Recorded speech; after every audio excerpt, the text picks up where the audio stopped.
Sri Aurobindo, Savitri, a legend and a symbol. Book 2, The Traveller of the Worlds. Canto 14, The World Soul.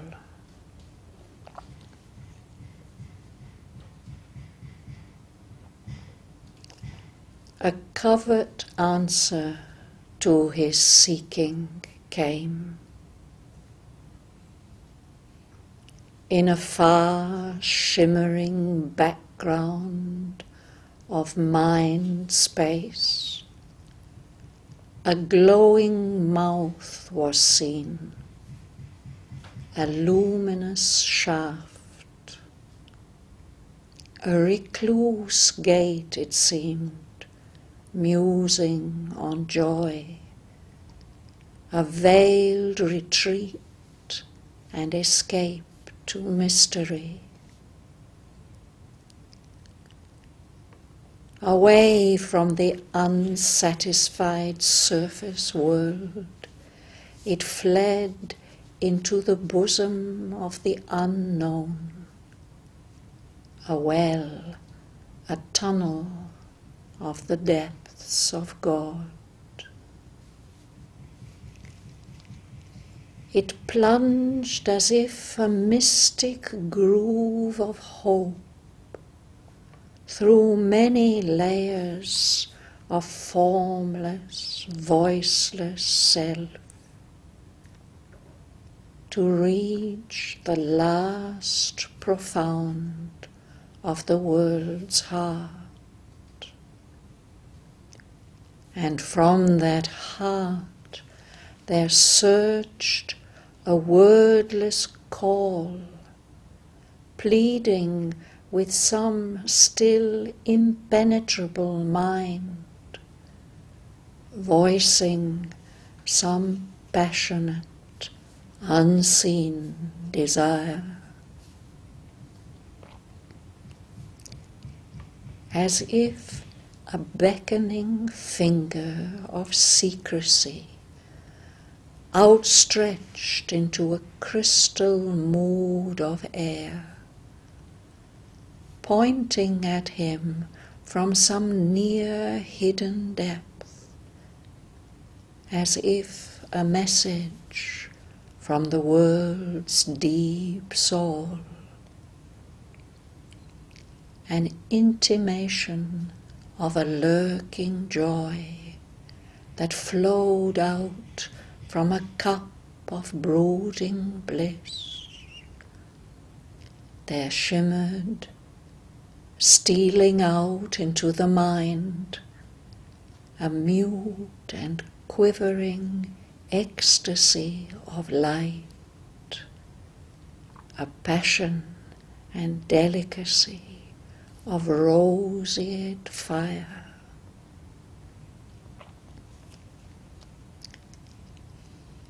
As one drawn to his lost spiritual home feels now the closeness of a waiting love,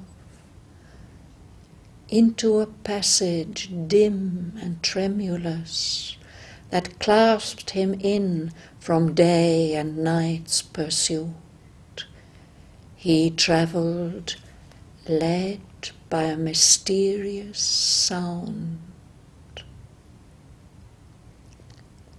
A murmur, multitudinous and lone, all sounds it was in turn, yet still the same.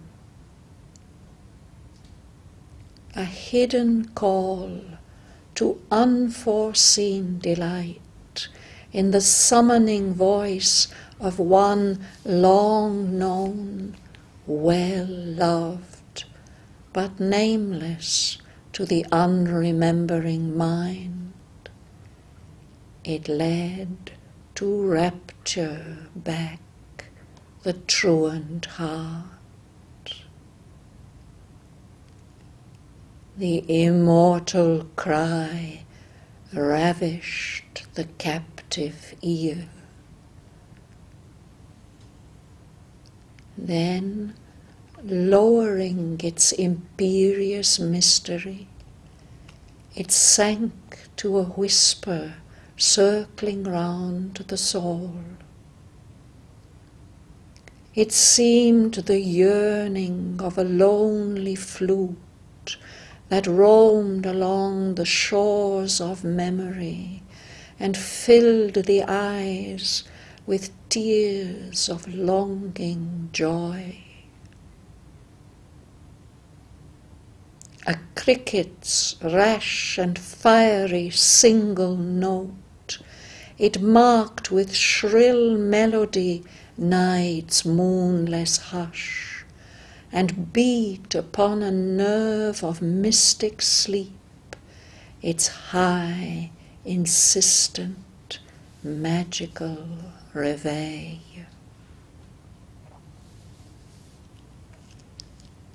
A jingling silver laugh of anklet bells travelled the roads of a solitary heart. Its dance solaced an eternal loneliness, an old forgotten sweetness, sobbing came. Or from a far harmonious distance heard the tinkling pace of a long caravan, it seemed at times, or a vast forest's hymn, the solemn reminder of a temple gong, a bee croon honey drunk in summer isles, ardent with ecstasy in a slumberous noon, or the far anthem of a pilgrim sea.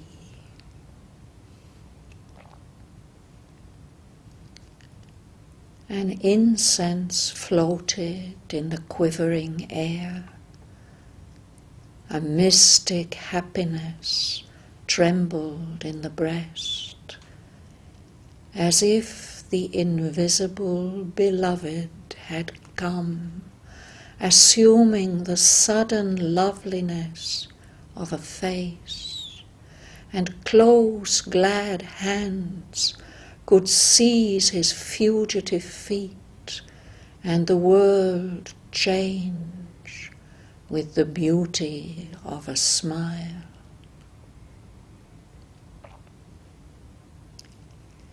Into a wonderful, bodiless realm he came, the home of a passion without name or voice. A depth he felt, answering to every height. A nook was found that could embrace all worlds, a point that was the conscious knot of space, an hour eternal in the heart of time. The silent soul of all the world was there. A being lived, a presence and a power,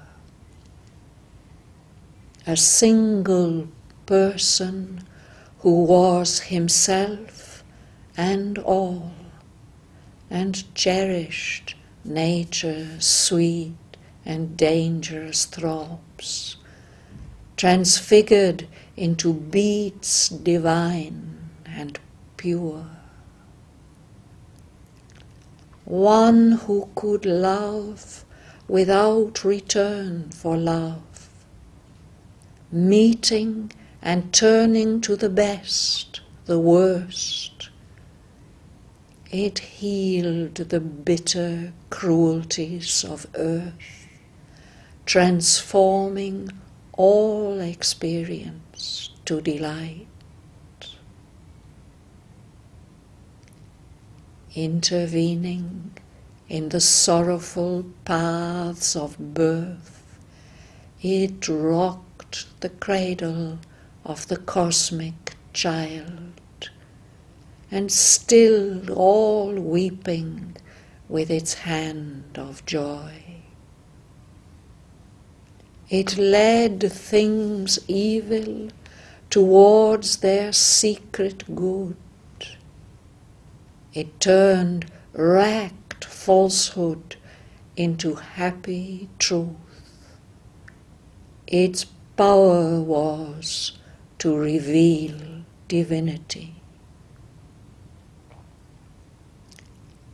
Infinite, co-eval with the mind of God, it bore within itself a seed, a flame, a seed from which the eternal is newborn, a flame that cancels death in mortal things.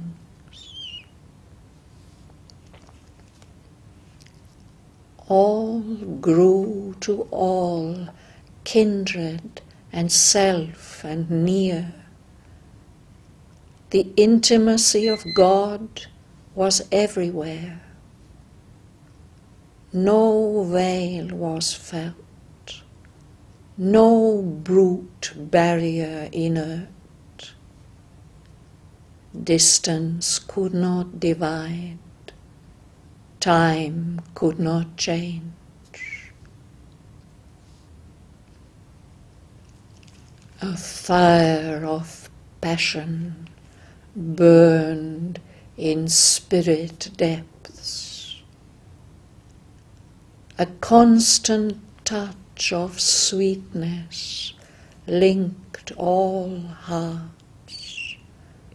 The throb of one adoration's single bliss in a rapt ether of undying love. An inner happiness abode in all, a sense of universal harmonies, a measureless, secure eternity of truth and beauty and good and joy made one. Here was the welling core of finite life,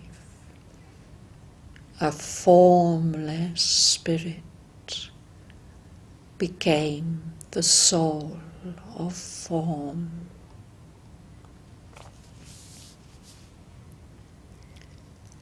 All there was soul, or made of sheer soul stuff.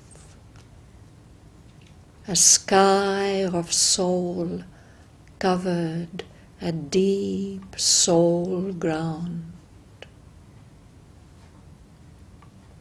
All here was known by a spiritual sense.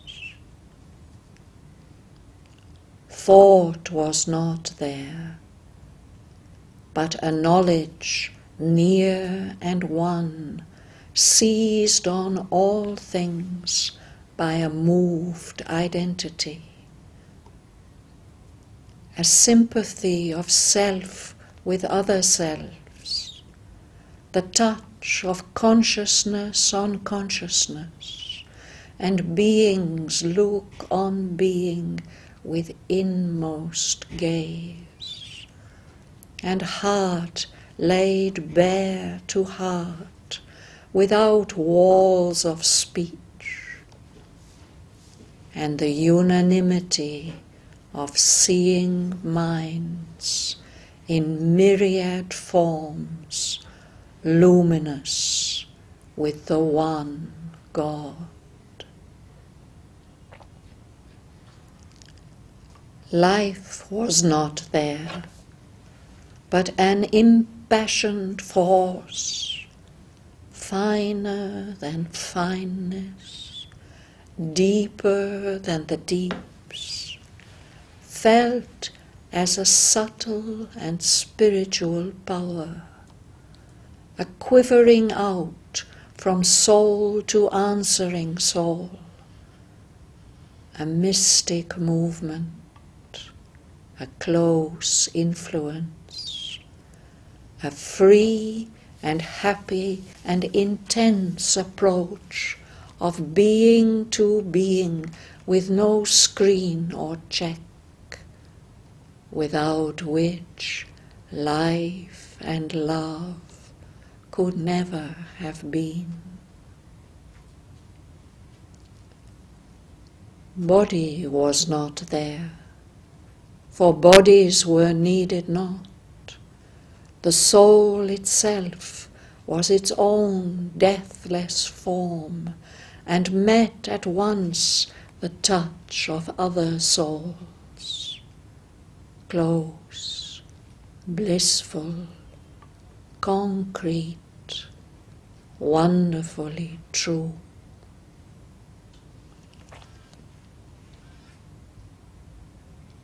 As when one walks in sleep through luminous dreams, and conscious knows the truth their figures mean.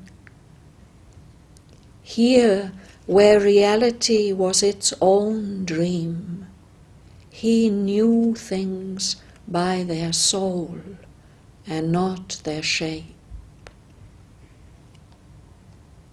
As those who have lived long, made one in love, need word nor sign for heart's reply to heart. He met and communed without bar of speech, with beings unveiled by a material frame. There was a strange spiritual scenery, a loveliness of lakes and streams and hills, a flow, a fixity in a soul space, and plains and valleys, stretches of soul joy, and gardens that were flower tracts of the spirit, its meditations of tinged reverie. Air was the breath of a pure infinite.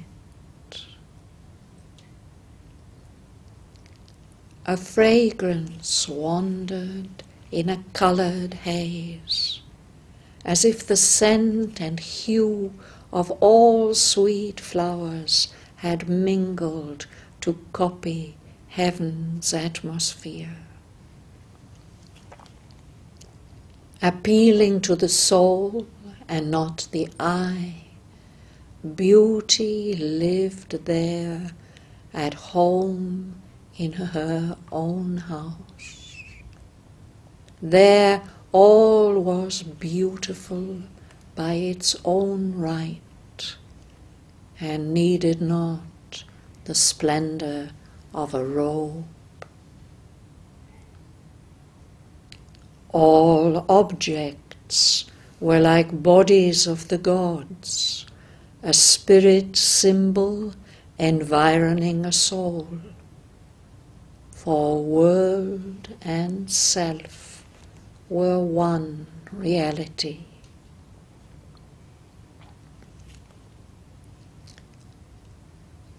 Immersed in voiceless, internatal trance.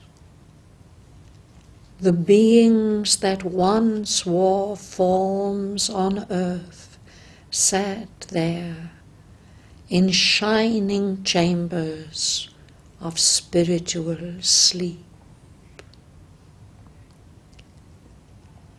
Past were the pillar posts of birth and death.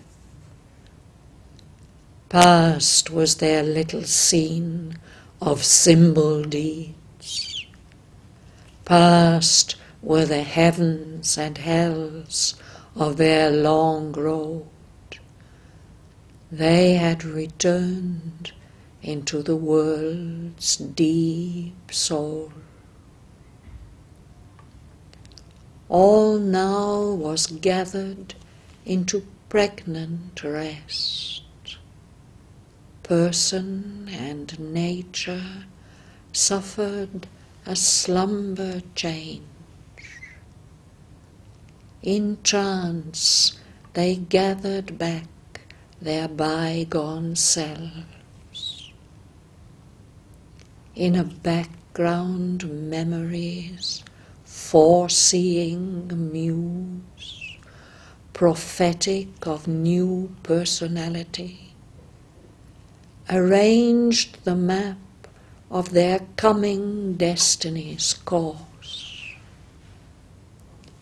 Heirs of their past, their future's discoverers, electors of their own self-chosen lot, they waited for the adventure of new life.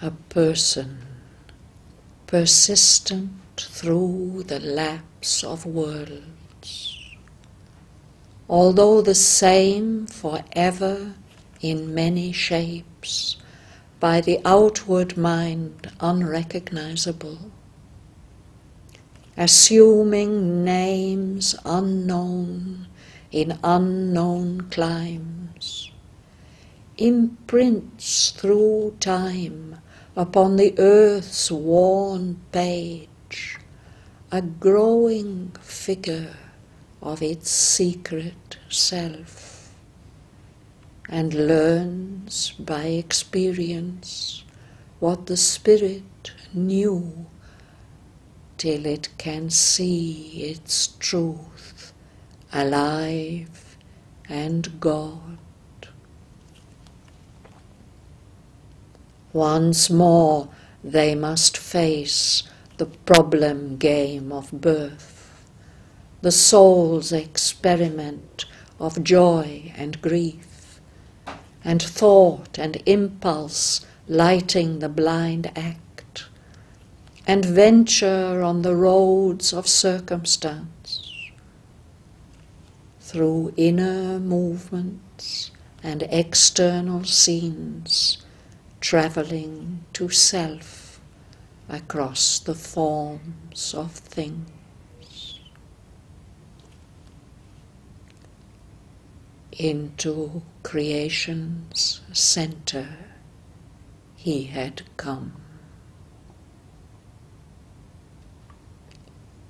The spirit, wandering from state to state, finds here the silence of its starting point, in the formless force and the still fixity and brooding passion of the world of soul. All that is made and once again unmade, the calm, persistent vision of the One inevitably remakes. It lives anew.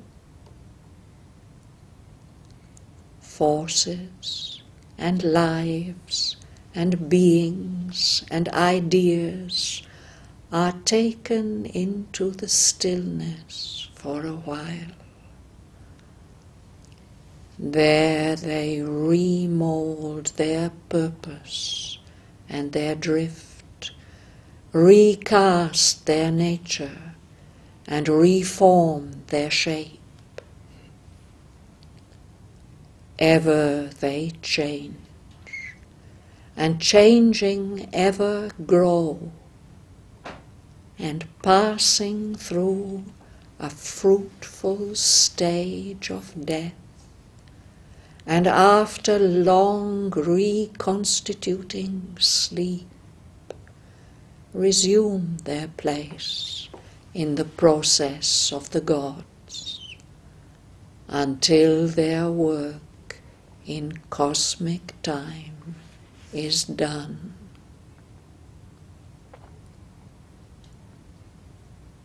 Here was the fashioning chamber of the worlds. An interval was left twixt act and act, twixt birth and birth, twixt dream and waking dream. A pause that gave new strength to do and be.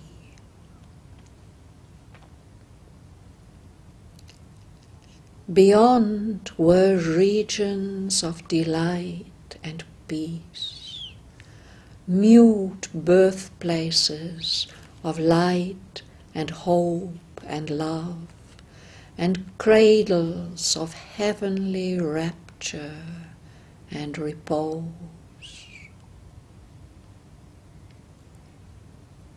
In a slumber of the voices of the world, he of the eternal moment grew aware. His knowledge, stripped bare of the garbs of sense, knew by identity, without thought or word. His being saw itself without its veils.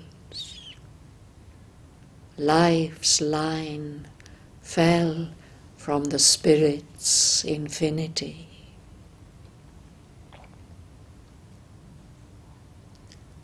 Along a road of pure interior light, alone between tremendous presences, under the watching eyes of nameless gods, his soul passed on, a single conscious power, towards the end which ever begins again, approaching through a stillness dumb and calm to the source of all things, human and divine. There he beheld in their mighty union's poise the figure of the deathless two in one, a single being in two bodies clasped, a diarchy of two united souls, seated, absorbed in deep creative joy. Their trance of bliss sustained the mobile world.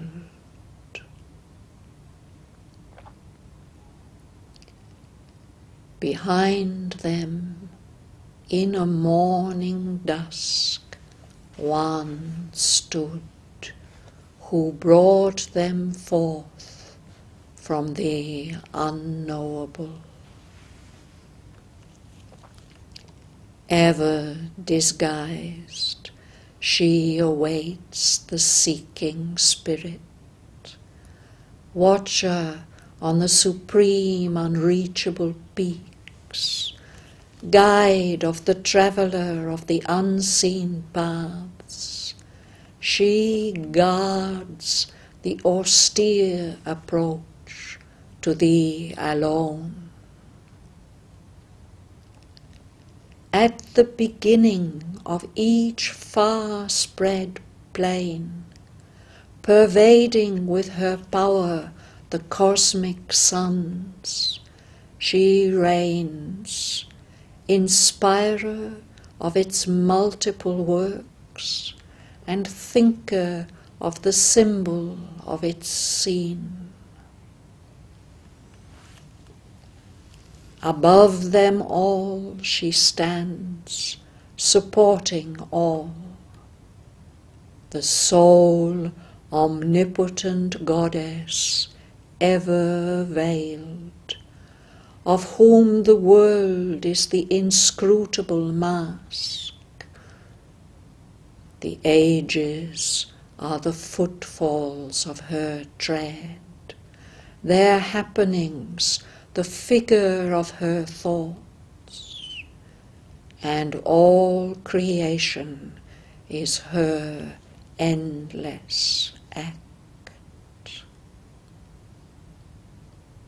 His spirit was made a vessel of her force, mute in the fathomless passion of his will. He outstretched to her his folded hands of prayer.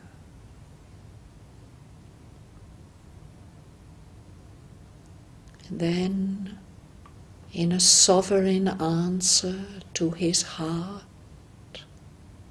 a gesture came as of worlds thrown away, and from her raiment lustrous mystery raised, one arm half parted the eternal veil.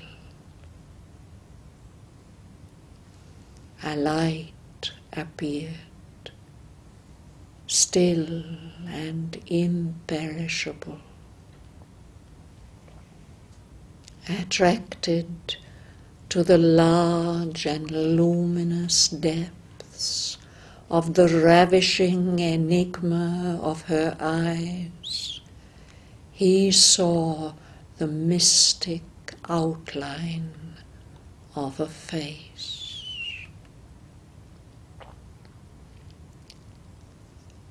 Overwhelmed by her implacable light and bliss, an atom of her illimitable self, mastered by the honey and lightning of her power, tossed towards the shores of her ocean ecstasy, drunk with a deep golden spiritual wine.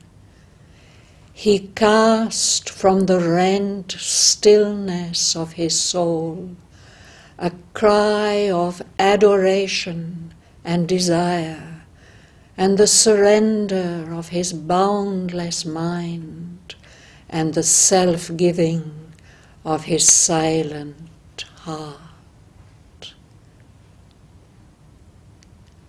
He fell down at her feet, unconscious, prone.